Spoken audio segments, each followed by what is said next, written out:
Sahabat seiman, Ummu Habibah dan suaminya merasa sangat gembira dengan kelahiran anak mereka.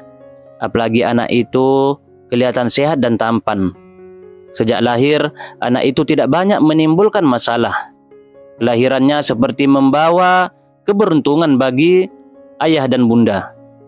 Ada beberapa keanehan yang terjadi pada anak itu. Di antaranya, pada siang hari bulan Ramadan, anak kecil itu tidak mau menyusu kepada sang bunda. Ia hanya menyusu pada malam hari setelah waktu berbuka. Ia seolah-olah ikut berpuasa atau menghormati ibu dan ayahnya yang sedang menjalani ibadah puasa. Keanehan lainnya, jika ibunya membaca Al-Quran, ia akan diam saja seolah sedang mendengarkan ayat-ayat suci itu dibacakan. Ketika berumur setahun, ia sudah bisa berjalan dan sudah bisa bicara saat umurnya baru menginjak 2 tahun. Kemudian Ummu Habibah mengajarkannya membaca Al-Quran. Ia tahu bahwa anak yang dididik oleh ayah dan ibunya dengan penuh kasih sayang akan mendapat keberkahan dalam hidupnya. Nah, saudara seiman, jika anak kita besar nanti, Idris ingin anak kita menjadi seorang pahlawan. Ia mengungkapkan harapannya. Ia ingin anak itu menjadi pahlawan seperti Khalid bin Walid. Kemudian Habibah menjawab dengan rasa tidak senang mendengar kata-kata suaminya. Mengapa Idris menginginkan anak kita menjadi seorang pahlawan? Ia bertanya dengan suara yang lemah lembut. Apakah Habibah tidak menyukainya? Tanya Idris. Islam telah tersebar ke seluruh pelosok dunia.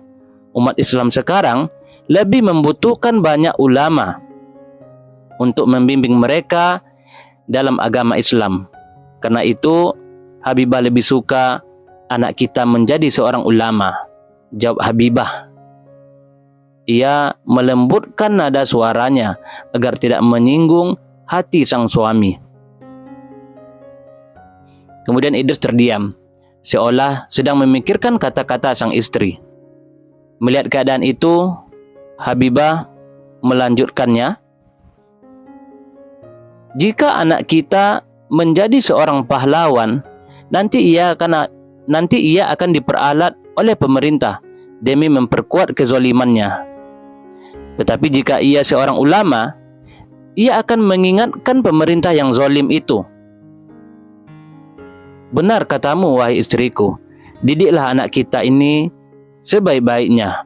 Sesungguhnya tangan seorang ibu yang menggendong anaknya dapat mengguncang dunia. Akhirnya Idris setuju dengan pendapat istrinya. Ummu Habibah memberikan perhatian serta mendidik anaknya dengan penuh kasih sayang. Anak itu dibesarkan dengan penuh kasih sayang dari kedua orang tuanya. Idris pun semakin tekun mencari rezeki untuk keluarganya. Ia bekerja dengan sungguh-sungguh untuk mendapatkan rezeki yang halal.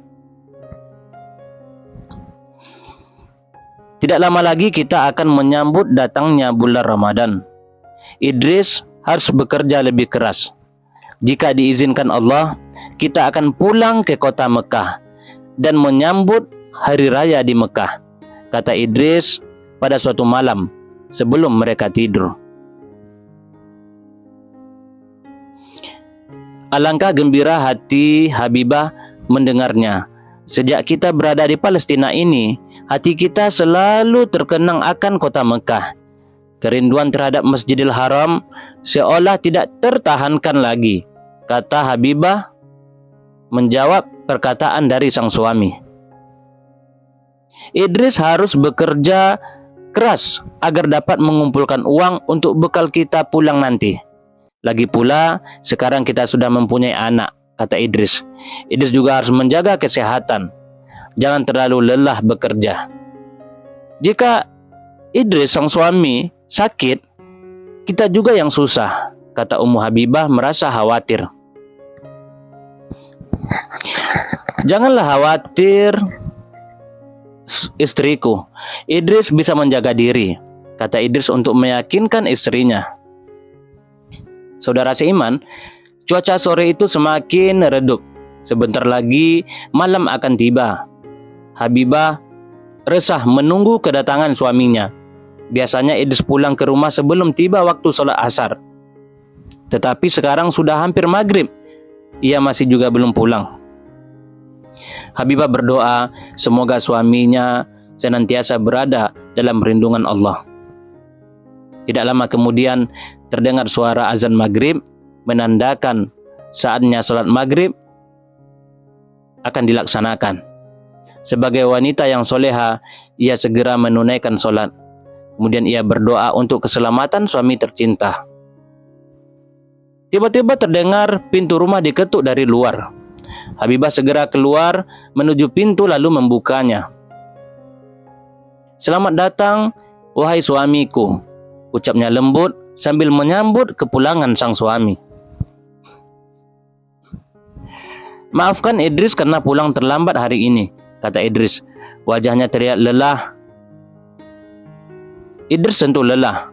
Minumlah ini, semoga Idris merasa segar kembali," kata Habibah, sambil memberikan segelas air kepada suami tercinta. Idris pun minum, tetapi ia kelihatan tidak semangat. Saudara seiman, Habibah bertanya, "Apakah Idris sakit?" sambil meletakkan telapak tangan kanannya ke dahi sang suami yang terasa panas. Idris menjawab, "Idris merasa sangat lelah, kepala terasa sakit dan susah bernafas. Tapi jangan khawatir, mungkin setelah mandi dan sholat, Idris akan pulih kembali," jawab Idris berusaha meredakan kegelisahan istrinya. "Beristirahatlah terlebih dahulu, wahai suamiku. Setelah itu barulah mandi dan membersihkan diri," kata Habibah. Idris setuju dengan kata-kata istrinya. Tak lama kemudian ia pergi ke sumur untuk mandi dan membersihkan diri. Selesai sholat maghrib, kemudian ia beristirahat. Sementara itu Habibah sedang sibuk di dapur untuk menyediakan makanan.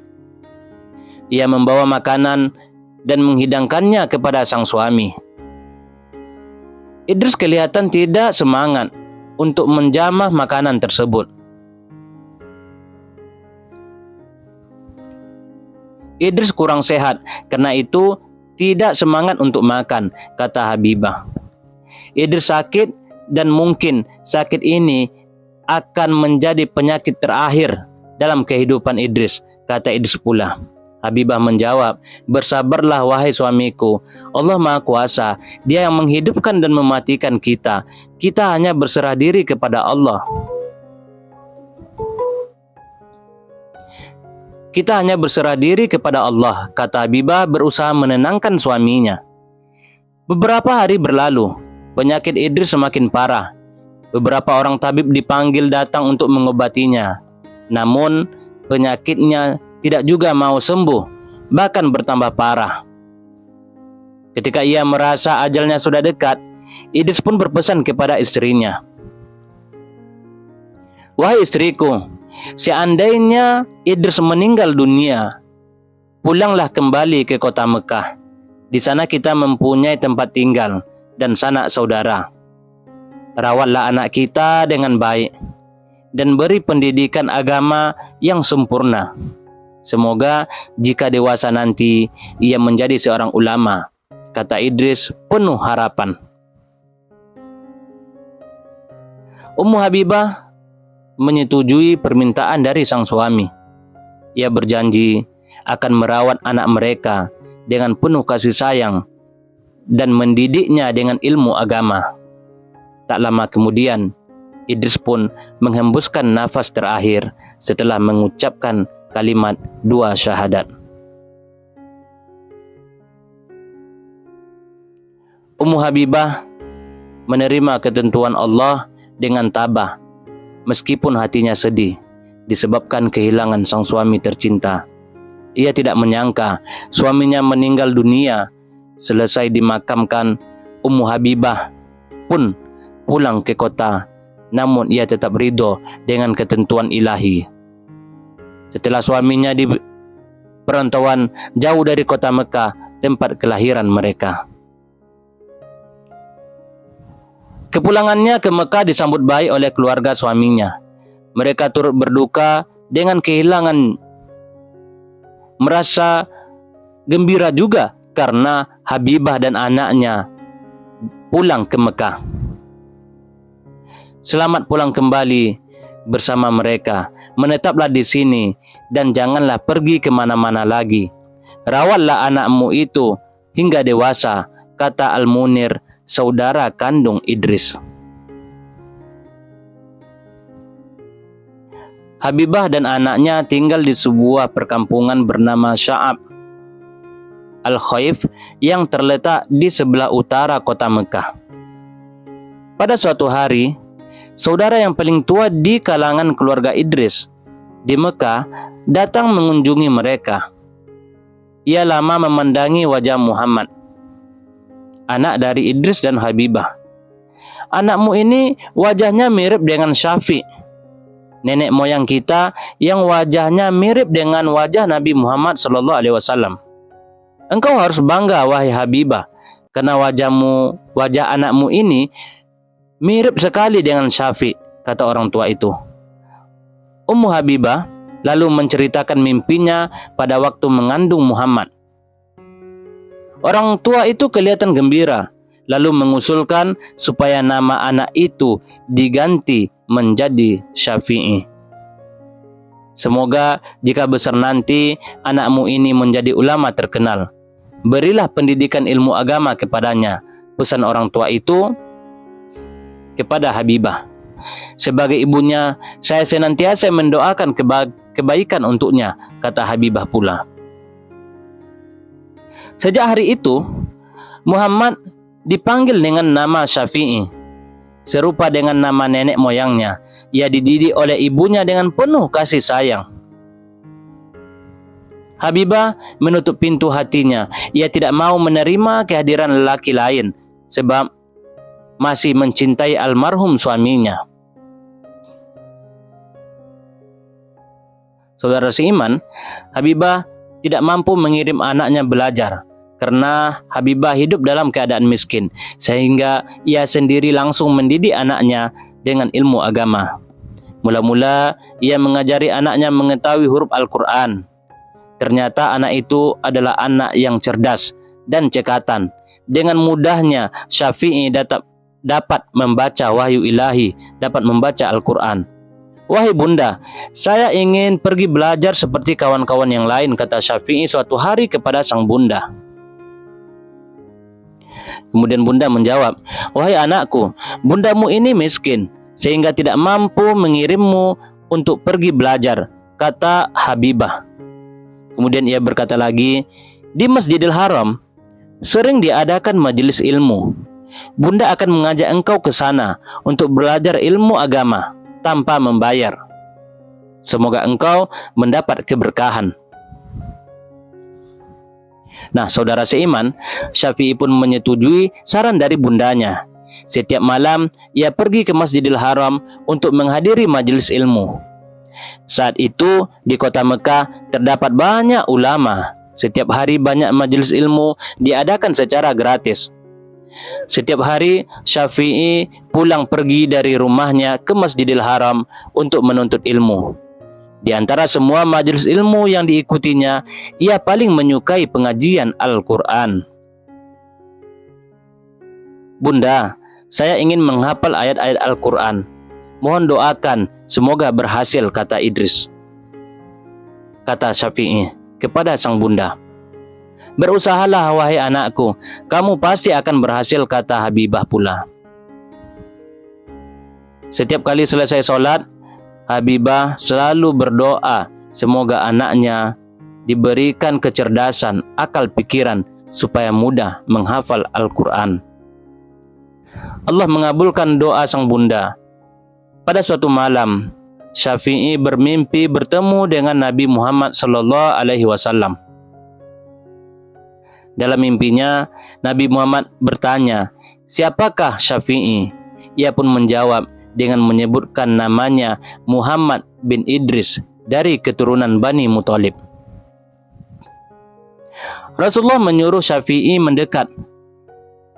Lalu beliau mengusap wajah Syafi'i, mulut dan bibir Syafi'i. Kemudian Rasul bersabda, "Pergilah engkau, semoga Allah memberkati hidupmu." Sejak itu Syafi'i merasa daya ingat dan hafalannya sangat kuat. Bahkan jika ada kertas catatan setinggi gunung pun, ia mampu menghafalnya. Ia menggunakan kelebihan itu untuk menghafal ayat suci Al-Quran, sehingga ayat-ayat Al-Quran mudah dihafalnya. Bahkan dalam waktu yang singkat, ia berhasil menghafal Al-Quran. Saat itu umurnya baru 9 tahun. Wahai Habibah, apa rahasiamu dalam mendidik anakmu sehingga begitu luar biasa ingatannya? Tanya tetangga yang kagum dengan kecerdasan Syafi'i. Saya selalu mendoakan kebaikan untuknya. Saya memastikan makan dan minumannya berasal dari sumber yang halal. Saya tidak pernah memarahinya, apalagi mengucapkan kata-kata yang tidak baik terhadapnya. Karena kata-kata ibu adalah doa. Jika saya melakukan kesalahan, saya mendidiknya dengan memberikan nasihat dan mengajarinya. Begitulah cara saya mendidik anak, kata Ummu Habibah menjawab pertanyaan dari tetangganya.